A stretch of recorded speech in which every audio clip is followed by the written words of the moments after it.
The Backrooms might be the most influential piece of creepypasta of the 21st century.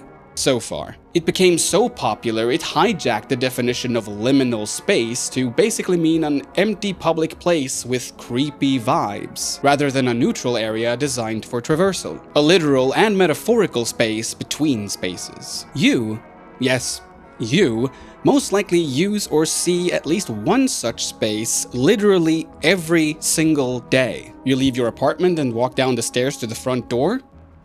That's a liminal space. Walk to your bus or train stop on your way to or from work?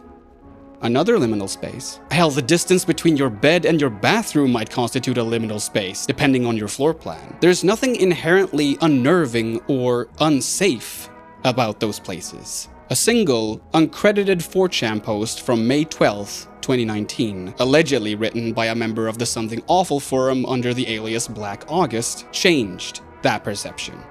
For a lot of people. The post features a photo, taken back in 2002, depicting an emptied, severely water-damaged furniture store in Oshkosh, Wisconsin, with the caption, "If you're not careful, and you no-clip out of reality in the wrong areas, you'll end up in the backrooms, where it's nothing but the stink of old moist carpet, the madness of mono yellow, the endless background noise of fluorescent lights at maximum hum buzz, and approximately 600 million square miles of randomly segmented empty rooms to be trapped in.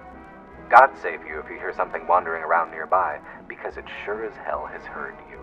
Wait, what do you mean no clipping in the wrong areas? Are there good areas to no clip through? It's no wonder this post gained traction, because there is a lot to dissect here. Anyone who has ever lived in, or at the very least has seen a home or two, has been psychologically conditioned to recognize the intended function of its individual spaces. A more open area invites a couch, television, or dining room table. Any spot sectioned off by a door is probably meant for a bed or work desk. And a room covered in clinker tiles probably comes pre-installed with a shower and toilet, to loudly disincentivize you from using it for anything other than what it was originally built for. The predictability of this design is very much intentional. It provides a sense of comfort and security.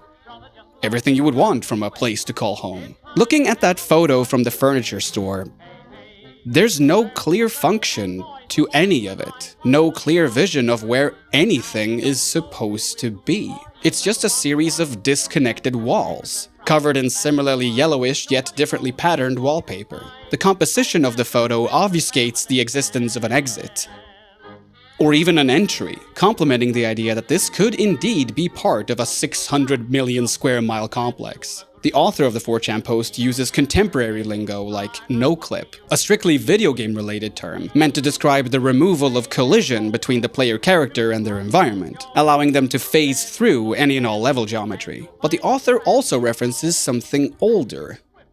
Way older. The madness of mono yellow is either an accidental line based on the fact that, yeah, the photo is quite overwhelmingly yellow, or it could be a reference to The King in Yellow, a series of horror short stories penned by Robert W. Chambers back in 1895, where several of its main characters succumbed to various forms of madness and death as a result of having read a book adaptation of a stage play about the titular king and his extraterrestrial city of Carcosa. What this original post suggests, what I'd say has been confirmed by the many pieces of fiction that was inspired by it, is that there's something both current and kind of ancient with the horror of the backrooms. Something that speaks to our understanding of 20th century architecture, as well as our contradictory feelings towards danger. The concept of the backrooms is unnerving, but also compelling. And I believe that video games are uniquely qualified to tell us why that is. Granted, the aesthetic of the backrooms is so easily replicated that a huge draw, at least for video game developers, is the potential to churn out countless low-effort projects that will rack up a decent buck from the virality of the creepypasta alone. Those developers, those games, sure do exist, in droves. However, I'm more interested in why people are compelled not just to read about the backrooms, not just observe them through the comparatively passive medium of film, but enclose themselves within the walls.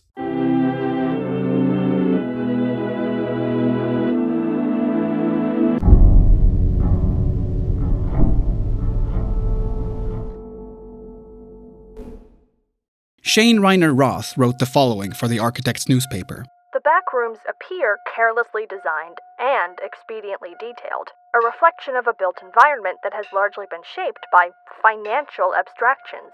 They are monstrously overscaled and underused. Monstrously overscaled and underused.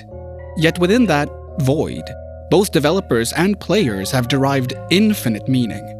To discuss what happened after the original 4chan post feels like discussing the split of the three major Abrahamic faiths. They all originate from the same source.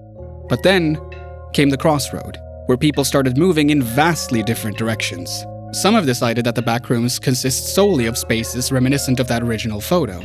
Others have used similarly liminal, similarly viral areas to create additional levels. Some think the backrooms should be populated by hostile creatures. Others believe the rooms are terrifying enough. There are rivaling wikis documenting their own takes on what the backrooms are, or what they believe they should be. No one can claim what is officially canon, because no one has stepped up and claimed legal ownership of the idea. Not even Black August. The backrooms are in the unique position of serving as a blank canvas for anyone to paint with their own colors, sign with their own signature, and an already completed piece of art that uses the absence of all but one color to say so much, all on their own. So to understand the appeal of the backrooms, we need to analyze a sizable cross-section of interpretations and expansions of that original text. The first Backrooms title I ever played, and allegedly the first Backrooms game ever released, was fittingly called The Backrooms Game, by Pie on a Plate Productions. A game slightly more interested in the last line of the 4chan post than the preceding ones. The game flirts with the psychological impact of inhabiting this space, but in reality you are merely forced to look at a watch every 30 seconds and push the "don't lose your shit" button. The primary objective is to escape the backrooms as quickly as possible, before you either sink into the floor or get caught by a stalker-type enemy, both resulting in a game over. There's no real time for exploring, no time to stop and reflect on what all of this means, or for the supposedly maddening effects of the mono yellow and humbus to take hold, because all of the game's systems are built to encourage speed. There's a timer to keep track of your high scores, there's a deadly time limit, and, of course, there's the monster. Despite being the first Backrooms game, the first to showcase the creepypasta to a whole new audience, I feel like replacing the titular rooms with a generic labyrinth and an equally generic creature hunting you would make no fundamental difference to the gameplay loop. To paraphrase horror author Jonathan Dunn, and potentially others he took the quote from, "People aren't afraid that they're alone in the dark. They're afraid that they aren't." As well lit as the backrooms are, the same principle applies. Though in this case, I find the implication of another presence to be more frightening than a confirmation. Once you see this abstract black figure for the first time, once it starts to chase you, that's it. You know that, whatever the backrooms may throw at you, there isn't going to be a more immediate threat than this, which is exactly why Slender Man, the viral creepypasta of the previous decade, ultimately lacked the longevity of the backrooms. Once you'd seen that pale, featureless face stare you down on a game over screen for the umpteenth time, there was nothing more the Slender Man could do. It does make some sense to keep one or several monsters in here. Perhaps the earliest spiritual ancestor to the backrooms is, after all, the ancient Greek tale of King Minos, and the Minotaur inhabiting his labyrinth. However, in the debate about monsters versus no monsters in the backrooms, I generally align myself with the anti-monster camp. What's unique about the backrooms as a horror setting is that it's the most socially isolated location you could possibly find yourself in, only rivaled by the infinite vastness of outer space. Introducing monsters into the mix, hell even other people, makes the location feel smaller, more personal, less indifferent. Which is why I didn't initially relate to the urge to explore it in co-op either. Several games offer you that opportunity, but to me it seemed like they all robbed entrance to the backrooms of its accidental nature. The idea of no-clipping through reality is just more unnerving if you're doing it alone. But if I wanted to understand other people's perspective of the backrooms, what better way than to actually play a backrooms game with them? My first couple of attempts were unsuccessful. I joined 2 different lobbies in Backrooms Apprehension. Both times I accidentally ended up with what at least sounded like a bunch of prepubescent Russians. No video game has made me feel like this much of an intruder since I gave Fortnite a try several years ago, and some British kid randomly started talking about the word willy being a swear word. I uninstalled the game immediately after that. I did the same with Backrooms Apprehension. I figured that this co-op experiment was probably not going to happen unless I brought some friends and/or mutuals along. The games we played, Escape the Backrooms by Fancy Games and Blackbird Interactive, and Backrooms Escape Together by Triodite Studios. Yes, they are in fact two different games. Both take clear inspiration from the one piece of Backrooms media that might be even more influential than the original 4chan post, Kane Parsons' YouTube series.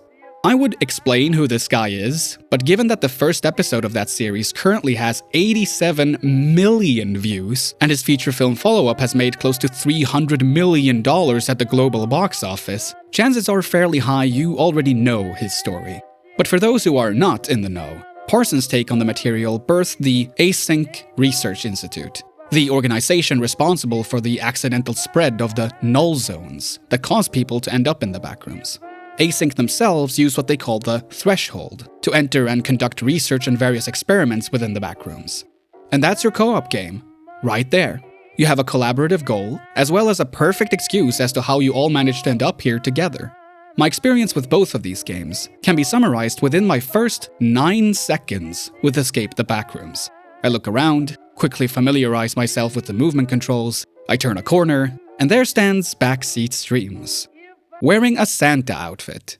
9 seconds was all it took for me to realize the appeal of exploring the backrooms with friends. While the Backrooms game used the setting as a means of speedrunning, these two were all about turning the backrooms into a playground, a predominantly indoor amusement park. There were moments of genuine terror shared between all 4 of us, but each and every one of those moments were followed by howling, though sometimes nervous, laughter. Okay, so Oh, this you've gotta carpet be is our now. designated- Fuck! Get out of here! Oh my god. That was so. Oh my god. Well, we all made it, so that's good. These incarnations of the Backrooms really put the game in video game. There are 2 mirrored segments from each that boil down to red light, green light, where one has you warding off monsters with a flashlight while your comrades restart generators, and the other has you running as fast as possible to well-lit areas before the main lights go off and the monsters lurking in the dark lunge and kill you. There are elements of hide and seek, a segment equivalent to a real-time version of a game of werewolf, and a good old color puzzle. The idea of using the backrooms for childish play reaches its peak in games like Budget Backrooms by David Jokara Rowe, Profan or Profane Escape by Desertical Studio, and The Shit Rooms by Mentosca, where absolutely nothing about the setting is taken seriously anymore. It's all jokes and memes that my late millennial ass only feels out of touch with maybe 40% of the time. Corners of the internet have claimed that this memification and subsequent ruination of the backrooms is the fault of their ever-growing popularity. Though more importantly, Now, when something gets popular, it always gains the attention of this group I like to call children. And because of this, it can kinda, sorta get ruined. The main enemy of the backrooms really arose here, and that is children. and as someone at the age where it's appropriate to start blaming the youth for all the things I don't relate to anymore, I wholeheartedly disagree. The backrooms are a blank canvas for anyone to paint with their own colors. And if you don't like what someone else has done to it, it's up to you to look elsewhere. Hell, who goes to a buffet with the intention of eating everything? Of course you would puke your guts out, especially if you're actively seeking out the food that you don't even like. If you're a grown-up complaining about the kids not getting the appeal of the backrooms, perhaps they understand them better than you do. Personally, I don't find the fun in these meme room games. But since they're not for me, they don't impact my feelings towards the backrooms whatsoever. Apart from, once again, reminding me of how versatile of a setting they truly are. Backdooms by Nest 1200D9, Backrooms Bodycam by Pine Games, and Pastel by Usagino introduced guns into the mix. Theseus was armed as he slayed the Minotaur within King Minos' Labyrinth, after all. Day 7, later renamed The Backrooms by indie darling Puppet Combo, puts their now well-known stamp on the material by including gritty slasher film elements. And games like The Exit 8 by Kotake Create, hey that rhymes, and The Cabin Factory by International Cat Studios remove themselves from the backroom setting while retaining the feel of traversing them. The Office Rooms by Low Key Game Dev uses the concept to explore more specifically corporate themes, while Backrooms.exe by Argon Devil Guide Rods goes for perhaps the most abstract interpretation to date, with a game that is, allegedly, as endless as the backrooms are supposed to be. There's also the Toilet Rooms by Ken Forrest, where you interact with a talking toilet. Then there are the games that go with the less is more approach. Games with enough trust in the setting's ability to convey fully effective horror all on its own. Games like Backrooms 2005 by Rendon Studios, the Complex series by PG Wave, and the works of HN Studios. Some of these games clearly use Kane Parsons' videos as their main inspiration, given the inclusion of the bacteria monster introduced in the first episode of the series. They also borrow some other levels from the Backrooms wikis. But I'd argue that, out of all the games mentioned so far, these feel the most true to the original text. Your primary and oftentimes only means of interacting with the backrooms is to simply walk through, explore, and get lost in them. Removing all possible distractions forces you to pay more attention to the minute details in the space around you. You notice the inconsistencies in the wallpaper patterns, the slight shift in the buzz of the fluorescent lights. You reflect on not just the strange positioning of the occasional furniture, but question why these particular pieces of furniture have found their way here. Every tiny discovery feels like progress, even if there's the possibility it might lead you down the wrong path, or even back to where you started, where you think you started. Complex Expedition is especially interesting in this regard. I ended up playing the opening level twice, and both experiences were significantly different. It took me 3 minutes to find areas that never appeared for the 30 minutes I'd explored the rooms previously. I almost didn't even find the tiny hospital area from my first session. If Expedition uses randomly generated maps, I don't want to know, because not knowing lends another intriguing layer of mystery to the setting. Are the rooms really changing? Or is it just me? Further, Expedition does change and distort the aesthetic and functions of its rooms in some dreamlike, nonsensical ways. Only for apartments 105 to 405, a sign says, in an area containing barely any doors and absolutely no apartments. A dentist's office waiting room has a knee-high gap in the wall that connects to an identically decorated hotel. An extravagant ballroom is only a short staircase and a corridor away from a subway platform. And the only exit after stepping off the train is through a one-restaurant food court and a door labeled Elevator Equipment Room. There is no such room to be found beyond. In the pursuit of making you actually feel like you're stepping into the backrooms yourself, Expedition, as well as several other previously mentioned games, utilizes a VHS, found footage, or analog horror aesthetic, either by superficially slapping on a filter or deliberately placing the player point of view behind a camera lens that you can zoom in on points of interest. The irony is that by replicating the look of an old, low-definition video format rather than reality, these games end up appearing more realistic. The aesthetic adds age to the frame. It blurs any digital imperfections that would immediately expose it as a video game. This, instead, resembles the home videos my parents used to shoot when I was a kid. The strange mix of sharpness and fuzziness, the static. Of course, I'm aware that the world didn't actually look like that back in the 90s. Yet that's what some of my memories of the time look like when I replay them in my mind. That's the thread that binds essentially all Backrooms media together.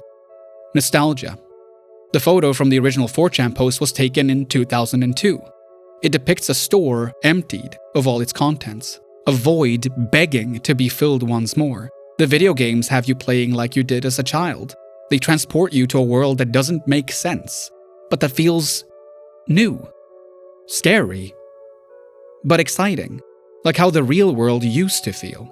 But whereas these games allow you to stop at any time, remove yourself from your couch or desk chair and touch some grass, that's not how things work within the reality of the Backrooms. Once you no-clip out of reality, that might be it for you. No escape, just 600 million square miles of randomly segmented empty rooms to be trapped in. But that's the thing about video games. More often than not, they have some kind of an ending. But where one Backrooms game ends, there are countless of other imaginings of those rooms to be explored further. At the time of writing this script, I counted 90 upcoming Backrooms games on the digital storefront Steam. And that's not even all of them. 7 years on, and people still want to explore these spaces. I don't believe that can fully be explained by how the setting evokes nostalgia. No. I'm afraid we have to go even further down. Oh shit, the landline works in here. Hello? Cao Inoa ma Patreon. Subscríbanse a Patreon. Prenumerera på Patreon. Subscribe on Patreon. Inskrevas no Patreon. Patreon de Kodokusuru. De la Patreonisa. That's right! I am trapped in the Backrooms, and the only way to let me out is by giving me your credit card number.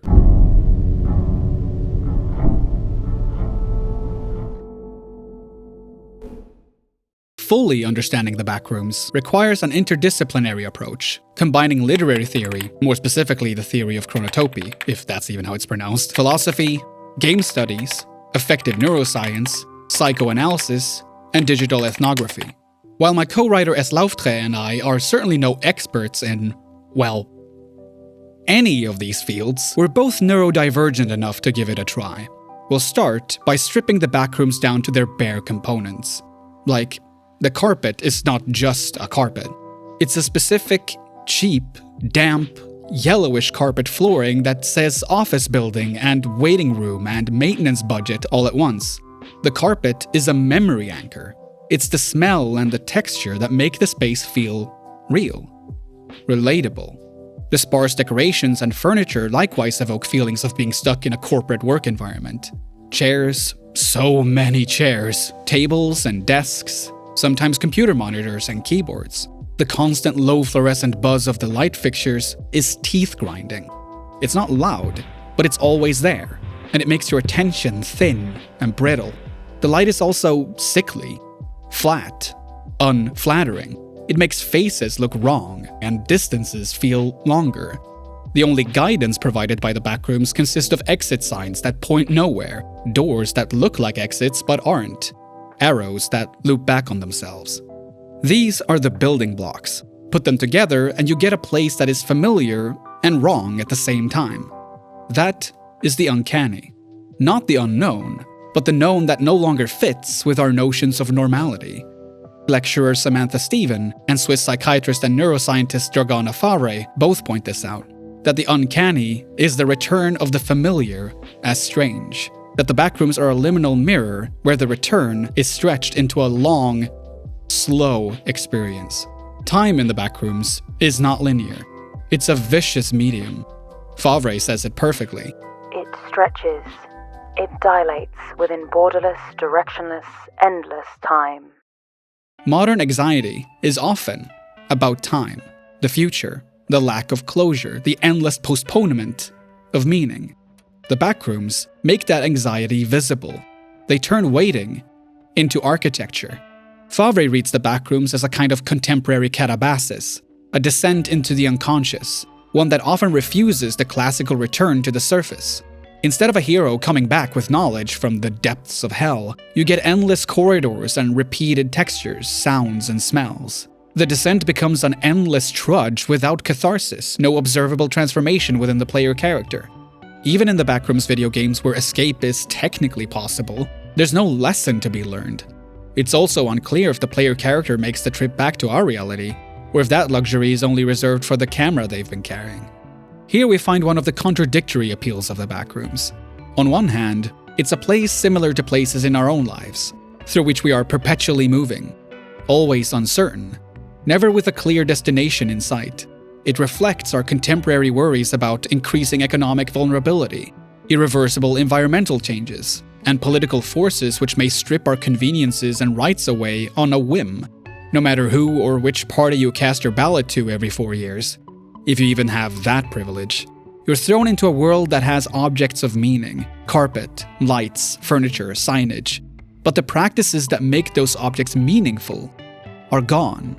There's no office work to do, no social rituals to anchor you. You exist, but the world doesn't reciprocate with roles or projects. Freedom is the ability to project oneself into possibilities. In the Backrooms, projection is blocked. The future is evacuated. The subject can't aim toward anything. That's why time feels vicious. Without projects, time stops being a horizon and becomes a trap. On the other hand, the Backrooms is a place through which we are perpetually moving, always uncertain, never with a clear destination in sight. They simultaneously represent capitalism, or neoliberalism, and existentialism, the idea that there is no inherent meaning or rationale to the universe, that we are better off embracing that fact with optimism. All those worries you have about the world? None of them are here. There's almost nothing here whatsoever, which might make the Backrooms an enticing alternative to the unending grind of your regular 9-to-5. Through the medium of video games and the lens of game studies, the Backrooms utilize three important concepts: aleia, as in game of chance, mimicry or roleplay, and illinics, which sociologist Roger K. Lewis calls the strange excitement. The concept of aleia is found in the random nature of no-clipping through the Backrooms. There's no rhyme nor reason to what triggers this event or when, fueling suspense. The reoccurring analog horror aesthetic provides roleplay. You get to feel like you aren't just playing a video game. You're documenting a space that you, only you, have ever seen before. Illinics is found in the perceptual instability of the space, the repeating corridors, the perverted scale, and impossible placements of everyday objects. It sparks childlike curiosity and a sense of unease in equal measure. Backrooms games put cognitive hooks in you by exploiting predictable brain systems. Our brains constantly attempt to predict patterns and sensory input to mitigate any and all uncertainties around us. The Backrooms give you patterns that almost look right, and that tiny mismatch spikes discomfort. Further, the limited objects of interest within the Backrooms invite your brain to create faces and movement where none exist. The doorway effect describes a short-term memory loss that occurs when you step through a literal door. The mind can reset as you pass the threshold, making you even forget why you entered this new room in the first place. The Backrooms don't have many doors for you to enter, but they will occasionally be segmented into distinguishable sections. The color of the lights or wallpapers change, the furniture is different, etc. Entering a new section, even without a literal door, may cause this doorway effect as well, disorienting you as you attempt to retrace your steps or find the correct path forward. With the fiction of the Backrooms being an ever-growing online community effort, it's not just entertainment, it's a communal rehearsal of fear. People practice being afraid together, and in doing so, they create a shared language for a kind of contemporary anxiety. The Backrooms are made by people. Not a single author, not a studio, but thousands and thousands of creators, posters, wiki editors, modders, and roleplayers. They post found footage clips and written short stories and act as if they are first-hand accounts. This act, ostension, is profoundly performative. It's not just telling a story, it's acting the story into being. Samantha Stephen talks about how this online ostension can function like social dreaming. People share images and associations and build meaning together. The Backrooms wikis are where the grammar gets codified. Someone posts a level with a rule, someone else adds a creature, someone else refines the lighting. Over time, a shared pattern language emerges. Damp carpet, yellow wallpaper, fluorescent hum, almond water, stop sign. Authority is earned by making something compelling. A level, a clip, a rule, that others adopt. That's folklore in the digital age. Iterative, communal, and performative. But why was this the internet creepypasta to go this big? Why not Ben Drowned, the Mandela Catalog, or the conceptually similar SCP Foundation? Why were these the video games to popularize the concept of liminal spaces? Why not Kitty Horror Show's Anatomy, the Stanley Parable, Portal, or Control? Why has this barely 2-paragraph story, no outline for a story, eclipsed even Mark C. Danielewski's House of Leaves in cultural relevancy? Why the Backrooms? In the words of British pop artist Harry Styles, it's a sign of the times, specifically time post-2019, the time during and after COVID-19. The pandemic emptied public spaces and stretched time in a way that made the backrooms feel like a shared metaphor. Empty malls, silent airports, and closed offices were suddenly not just images, but lived experiences.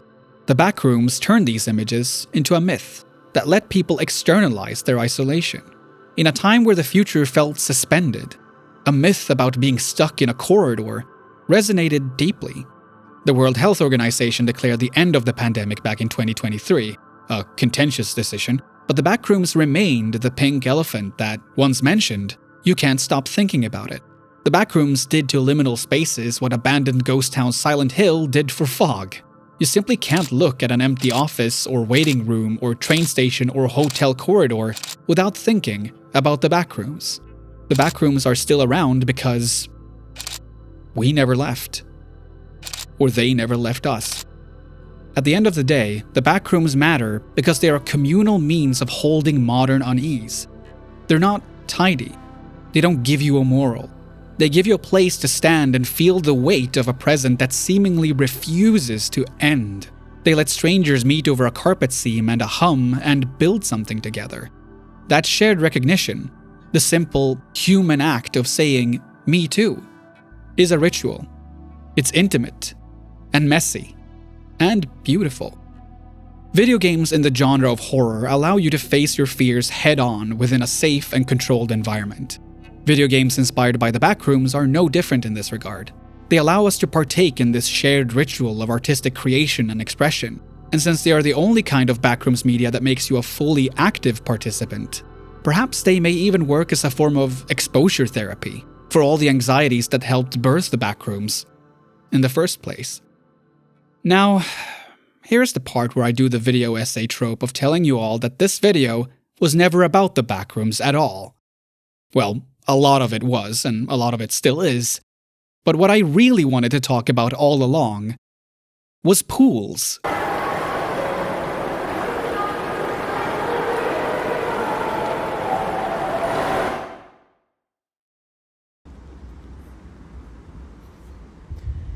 In the discourse around the backrooms, I feel like there is a term that is often touched upon but seldom mentioned outright. Anemoia. Nostalgia for a time or place never experienced.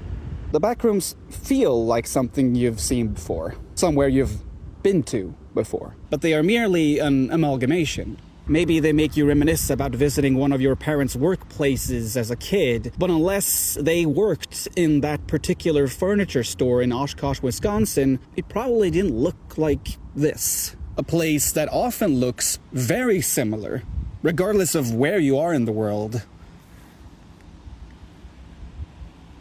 It's the indoor swimming pool.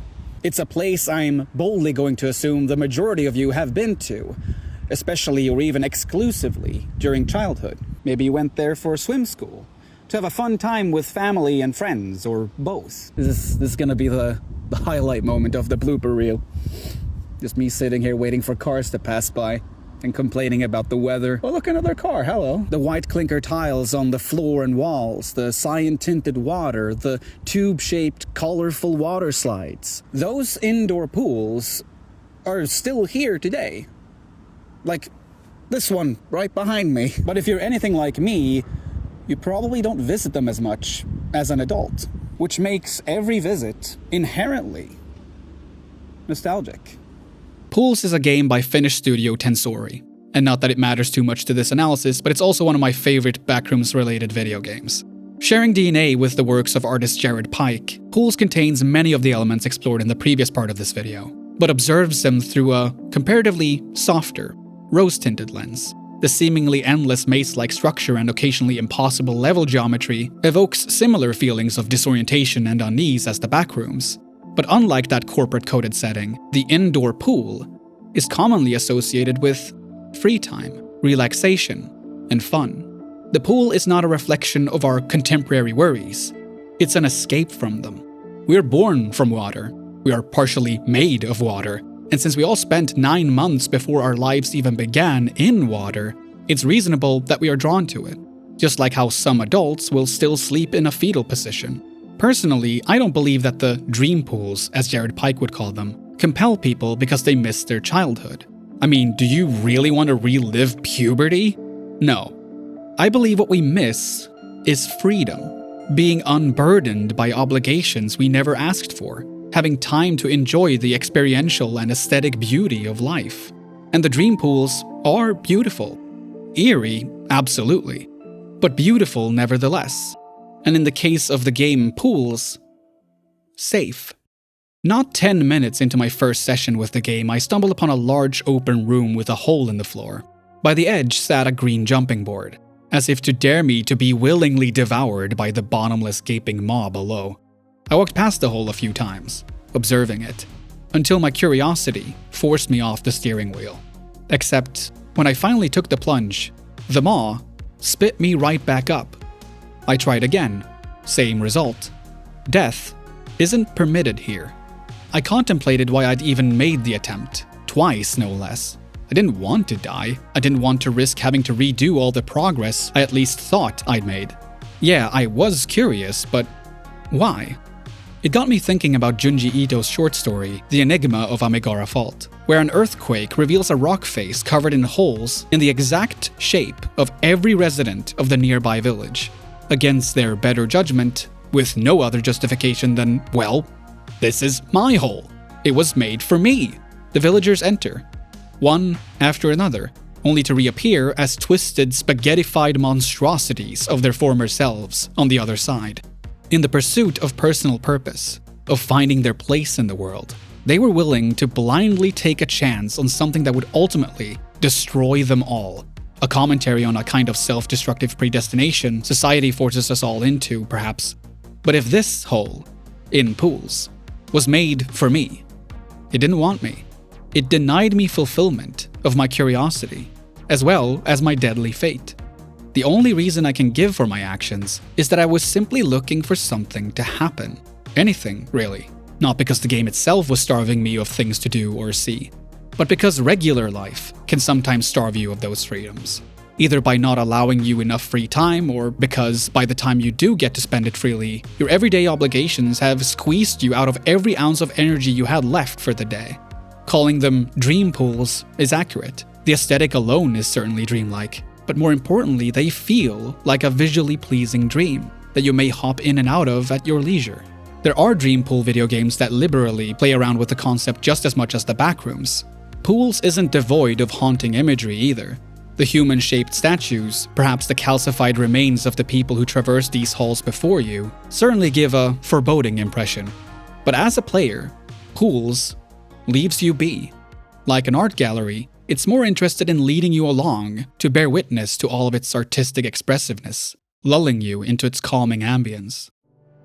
I won't deny that Pools made me fearful, but more than that, more than feeling calm even, the game made me profoundly sad.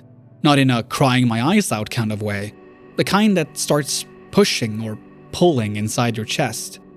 As a kid, I used to call it the black hole. Ironic. If the Backrooms evoke anxieties of facing what's ahead of us, the dream pools evoke feelings of the times that have been lost. Poolscape by Cosmic Arcade illustrates this point by leaning even heavier into nostalgia. The low-poly aesthetic, clearly inspired by the original PlayStation era, is accompanied by new age/80s mall music/Windows 95 startup sounding tracks and architecture screaming of early internet worship. It's easy to imagine several of these environments and sculptures being featured in one of those trippy 3D art pieces from the early 90s. There's also some overlap with the Vaporwave movement, a genre of both art and music, birthed out of the internet, that is all about mixing digital, memified aesthetics with lots and lots of sampling of copyrighted music and an underlying satirical critique of consumer capitalism, further fueling the idea that dream pools and the Backrooms both approach the topic of anti-capitalism, but through different points of entry. Poolscape made me understand why both it and Pools previously had made me so profoundly sad. The black hole in my chest didn't just come from a longing for the freedom I had as a child. It came from an overwhelming, transcendent sensation of artistic beauty. These games filled me with a sincere appreciation of the art that I grew up with. Whether it was the architectural art I saw every time I entered one of my local indoor swimming pools, or the art I saw whenever I finally connected to our dial-up internet. They reminded me of just how much I appreciate all the people keeping this kind of art alive to this day, iterating on it, remixing it. Walking through the backrooms fills me with some amount of existential dread.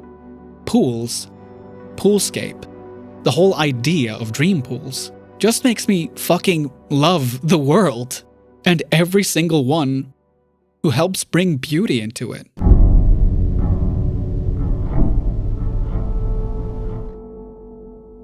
The first short story of The King in Yellow, The Repairer of Reputations, starts with the grand opening of New York's first government-approved suicide chamber. Is there a kind of parallel to be made with the villagers of the Enigma of Amigara Fault? Or more importantly, the people who would willingly enter the backrooms? Probably not. In myth, descent often leads to transformation. In the backrooms, descent often dilates into endlessness. Fabre's phrase, an eternal return without variation, is exactly right. The descent becomes a loop. So the talking toilet asks you to find a plunger so that it can properly breathe again. You're stalked by a man wearing an entire toilet on his head. So when you break it all down, the Toiletrooms is a very humanizing story about treating your home facilities with the same respect you would a living person. Maybe it's like they say, if you can't take care of your own home, how are you going to take care of anyone else? The backrooms are a transitory space, but Clark, the protagonist of the film, wishes to stay here precisely because he doesn't want to move forward with his life. He doesn't want to change. The backrooms, ironically, offer him complete and total stagnation. A minor, for some perhaps a completely missable detail with major implications in pools, is that the game's settings menu features the option to have the player character's footsteps make the sound of shoes or bare feet. The former option implies that, whoever you are, you probably weren't prepared to end up in an indoor swimming pool, while the latter implies that you were perhaps already at an indoor pool when you phased through to the dream pools, or that you actively went looking for them. Shane Reiner Roth wrote the following for the Architect's newspaper. Stop! Speculative realism pushes us to take objects seriously, to treat non-human entities as having their own reality and causal power. It helps us take the backrooms seriously as a world that acts back on us, not merely as a projection of human fear. The backrooms in an object world with its own agency. Even before Kane Parsons' feature film, the backrooms were a perfect metaphor for generative AI art, in the way they try and fail to replicate human creations, with uncanny results. Okay, let's see here.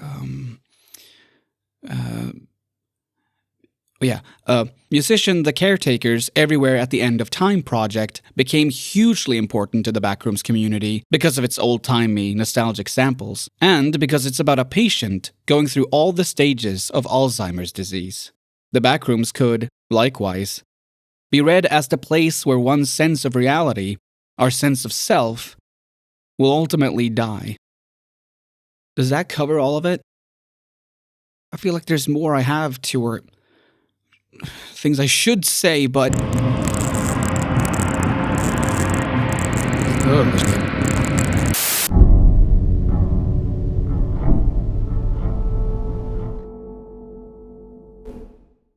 Welcome to the Backrooms, baby! Black August was interviewed by YouTuber McToran for a video released on September 6th, 2025. Don't ask me about my face, that's just really rude.